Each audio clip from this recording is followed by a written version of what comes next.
What is the end goal of the current iteration of Marxism? Yeah, see, the thing is, because this is an ideology, I talk about it like it's an entity unto itself. Because whether we're talking about a purple-haired lesbian on the streets in Melbourne talking about trans rights, or we're talking about a soldier in the People's Liberation Army in China, or Maduro in Venezuela, or Paul Murphy, whoever it is, they're all part of the same cult in different ways. It's all about global revolution. And I think that usually the more extreme factions start to take over and rise to the top. So to say a machete wielding Muslim guy on the bridge, London Bridge or whatever, kicking off, stuff like that makes us think Islam's more dangerous. And certainly it is. It's dangerous from a term of violence, terrorist attacks, using a car as a weapon.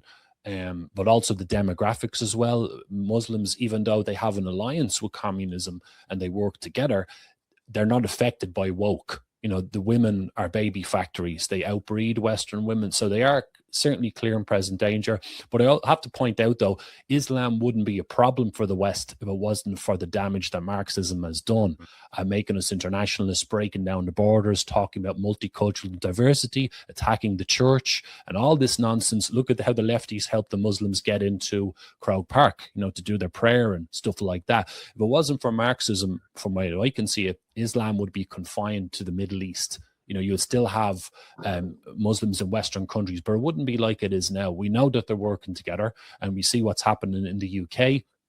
You look at Keir Starmer, who's a Fabian socialist, and particularly the rest of the lefties in the UK have helped the Muslims develop. If you gave me the magic stick of power, the only comment I would make as the Ireland, the nation of ERA in relation to global geopolitics or wars, etc., is we have a table.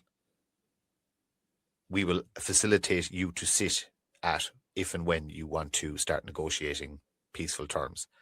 And Ireland should be the bastion of negotiations, and we should be a truly neutral nation. We haven't. This government has made enemies of two nuclear powers in Russia and Israel. And I don't care what people's opinions of either country is. They're still nuclear powers with huge intelligence agencies that can hurt us physically, economically. You know what I mean? You stay out of, you don't take sides as a neutral country. You go, here's our table. If you want us to facilitate your meetings, we will do it for you. Businessmen, they're very, very good what to do. And they identified COVID as an excellent opportunity to expand the business, so to speak, and got basically all these kids who couldn't go out, and it's people in their 40s as well, that couldn't go out and were stuck at home and stuff like that, have coke parties at home. And this just happened. When the restrictions were lifted, those coke parties came to the pubs, and the publicans they were delighted to get the customers back, get the business back open. There was a lot of turning blind eyes to it, and now it is so extreme that I live very rural, but there's a couple of local pubs I frequent. It's so common that I got into a conversation with three painters who were finished working on a Saturday, having a quiet pint. Sorry, it was actually Sunday they were working. And I got invited to the bathroom to have a bump, as they say. And I was kind of looking at them, and I was kind of going, all right, I'm going to ask you a couple of questions. We won't name any names. And I said, how much does that cost?